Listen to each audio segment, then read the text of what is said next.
नमस्कार प्यारे साथियों, आप सभी साथियों को हमारे YouTube channel Sonu learning hub पे स्वागत है।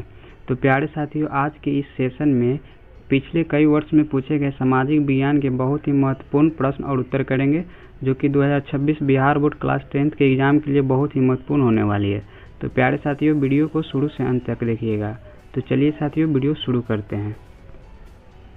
सवाल है कि रक्त और लौह की नीति का अवलंबन किसने किया? रक्त और लौह का नीति का अवलंबन किसने किया? तो इसका सही उत्तर हो जाएगा साथियों ऑप्शन नंबर सी, बिस्मार्क ने। नेक्स्ट प्रश्न, फ्रैंकफर्ट की संधि कब हुई थी? इसका सही उत्तर हो जाएगा साथियों ऑप्शन नंबर डी, 1871 में हुई थी। अगला प्रश्न साथियों, यूनान को एक स्वतंत्र राष्ट्र घोषित कब किया गया?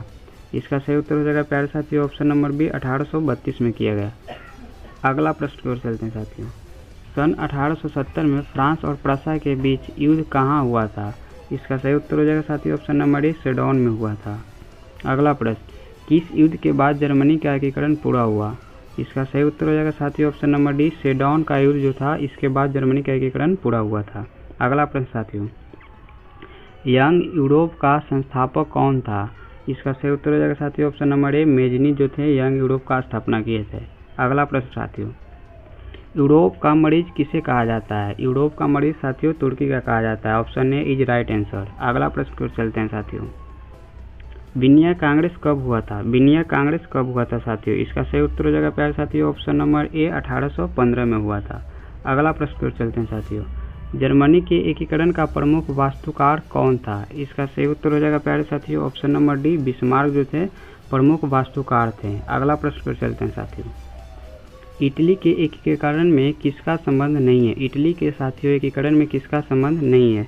इसका सही उत्तर हो जाएगा प्यारे साथियों ऑप्शन नंबर ए, जो बिस्मार्क जो है इनका संबंध नहीं है इटली के एकीकरण में। अगला प्रश्न साथियों, 1830 की क्रांति के बाद फ्रांस में किस प्रकार का शासन स्थापित हुआ था? 1830 की क्रांति के बाद फ्रांस में किस प्रकार का शासन स्थापित हुआ था? इसका सही उत्तर हो जाएगा प्यारे साथियों ऑप्शन नंबर बी, संवैधानिक राजतंत्र की स्थापना हुआ था। अगला प्रश्न साथियों, जर्मनी के एकीकरण के लिए कौन उत्तरदायी था? जर्मनी के एकीकरण के लिए कौन उत्तरदायी था? इसका सही उत्तर हो जाएगा साथियों ऑप्शन नंबर बी, बिस्मार्क। अगला प्रश्न की ओर चलते हैं, इटली के एकीकरण में किसने योगदान किया था? इटली के एकीकरण में प्यारे साथियों इनमें से सभी जो थे योगदान किए थे, इसलिए इसका सही उत्तर हो जाएगा ऑप्शन नंबर डी, इनमें से सभी।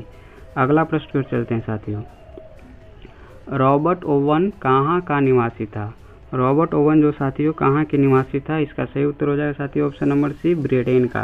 अगला प्रश्न पर चलते हैं साथियों, रूस की संसद को क्या कहते हैं? रूस की संसद को क्या कहा जाता है? इसका सही उत्तर हो जाएगा साथियों ऑप्शन नंबर सी, ड्यूमा कहा जाता है।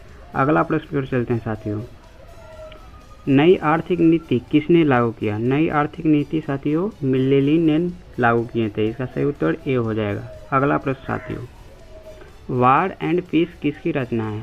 वार एंड पीस किसकी रचना है? इसका सही उत्तर हो जाएगा प्यारे साथियों ऑप्शन नंबर बी, टॉल्स्टॉय का रचना है। टॉल्स्टॉय की रचना है वार एंड पीस। अगला प्रश्न साथियों, लाल सेना का गठन किसने किया? लाल सेना का गठन किसने किया? इसका सही उत्तर हो जाएगा साथियों ऑप्शन नंबर सी, ट्रॉट्स्की ने किया।